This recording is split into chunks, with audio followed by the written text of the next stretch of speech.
नमस्कार दोस्तों, स्वागत है आपका हमारे चैनल दिव्य कथाएं में, जहां हर कथा में छुपा है एक गहरा जीवन संदेश। आज हम देखेंगे भगवत गीता अध्याय 16, दैवी तथा आसुरी स्वभाव। तो चलिए शुरू करते हैं, जिसमें भगवान अर्जुन से कहते हैं, हे भरत पुत्र, निर्भयता, आत्मशुद्धि, आध्यात्मिक ज्ञान का अनुशीलन, दान, आत्मसंयम, यज्ञ परायणता, वेदाध्ययन, तपस्या, सरलता, अहिंसा, सत्यता, क्रोध विहीनता, त्याग, शांति, छिद्रान्वेषण में अरुचि, समस्त जीवों पर करुणा, लोभ विहीनता, भद्रता, लज्जा, संकल्प, तेज, क्षमा, धैर्य, पवित्रता, ईर्ष्या तथा सम्मान की अभिलाषा से मुक्ति, ये सारे दिव्य गुण हैं जो दैवी प्रकृति से संपन्न देवतुल्य पुरुषों में पाए जाते हैं। हे पृथापुत्र, दंभ, दर्प, अभिमान, क्रोध, कठोरता तथा अज्ञान ये आसुरी स्वभाव वाले गुणों हैं। दिव्य गुण मोक्ष के लिए अनुकूल हैं और आसुरी गुण बंधन दिलाने के लिए हैं। हे पांडुपुत्र, तुम चिंता मत करो, क्योंकि तुम दैवी गुणों से युक्त होकर जन्मे हो। हे पृथापुत्र, इस संसार में सृजित प्राणी दो प्रकार के हैं, एक दैवी तथा दूसरे आसुरी। मैं पहले ही विस्तार से तुम्हें दैवी गुण बता चुका हूँ। अब मुझसे आसुरी गुणों के विषय में सुनो। जो आसुरी हैं, वे यह नहीं जानते कि क्या करना चाहिए और क्या नहीं करना चाहिए।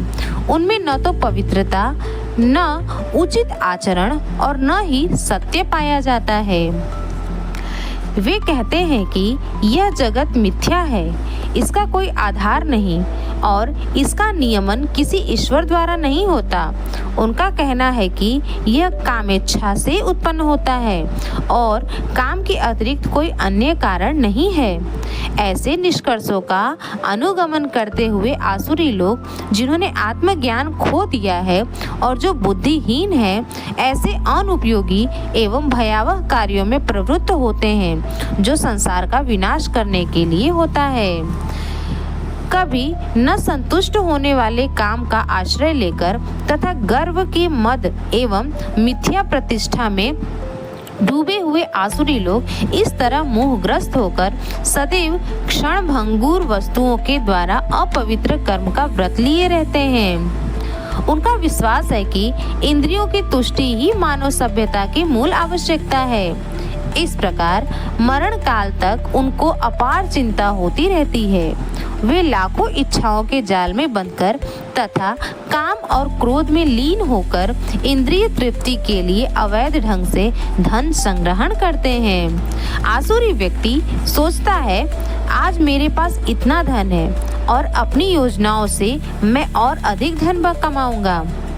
इस समय मेरे पास इतना है, किंतु भविष्य में यह बढ़कर और अधिक हो जाएगा। वह मेरे शत्रु है और मैंने उसे मार दिया है और मेरे अन्य शत्रु भी मार दिए जाएंगे। मैं सभी वस्तुओं का स्वामी हूँ, मैं भोक्ता हूँ, मैं सिद्ध, शक्तिमान तथा सुखी हूँ। मैं सबसे धनी व्यक्ति हूँ और मेरे आसपास मेरे कुलीन संबंधी हैं। कोई अन्य मेरे समान शक्तिमान और सुखी नहीं है। मैं यज्ञ करूंगा, दान दूंगा और इस तरह आनंद मनाऊंगा। इस प्रकार ऐसे व्यक्ति ज्ञानवश मोहग्रस्त होते रहते हैं। इस प्रकार अनेक चिंताओं से उद्विग्न होकर तथा मोह जाल में बंधकर वे इंद्रिय भोग में अत्यधिक आसक्त हो जाते हैं और नरक में जाकर गिरते हैं। अपने को श्रेष्ठ मानने वाले तथा सदैव घमंड करने वाले, संपत्ति तथा मिथ्या प्रतिष्ठा से मोहग्रस्त लोग किसी विधि विधान का पालन न करते हुए कभी कभी नाम मात्र के लिए बड़े ही गर्व के साथ यज्ञ करते हैं। मिथ्या अहंकार, बल, दर्प, काम तथा क्रोध से मोहित होकर आसुरी व्यक्ति अपने शरीर में तथा अन्यों के शरीर में स्थित भगवान से ईर्ष्या तथा वास्तविक धर्म की निंदा करने लगते हैं। जो लोग ईर्ष्यालु तथा क्रूर हैं और नराधम हैं, उन्हें मैं निरंतर विभिन्न आसुरी योनियों में भव सागर में डालता रहता हूँ। हे कुंती पुत्र, ऐसे व्यक्ति आसुरी योनि में बारंबार जन्म ग्रहण करते हुए कभी भी मुझ तक नहीं पहुँच पाते। वे धीरे धीरे अत्यंत अधम गति को प्राप्त होते हैं। इस नरक के 3 द्वार हैं, काम, क्रोध तथा लोभ। प्रत्येक बुद्धिमान व्यक्ति को चाहिए कि उन्हें त्याग दे, क्योंकि इनसे आत्मा का पतन होता है। हे कुंती पुत्र, जो व्यक्ति इन तीनों नरक द्वारों से बच पाता है वह आत्म साक्षात्कार के लिए कल्याणकारी कार्य करता है और इस प्रकार क्रमशः परम गति को प्राप्त होता है। जो शास्त्रों के आदेशों की अवहेलना करता है और मनमाने ढंग से कार्य करता है, उसे न तो सिद्धि, न सुख, न ही परम गति की प्राप्ति होती है। अतएव मनुष्य को यह जानना चाहिए कि शास्त्रों के विधान के अनुसार क्या कर्तव्य है और क्या अकर्तव्य है। उसे ऐसे विधि विधानों को जानकर कर्म करना चाहिए जिससे वह क्रमशः ऊपर उठ सके। सनातन का ज्ञान जितना फैलता है उतना ही अंधकार दूर होता है।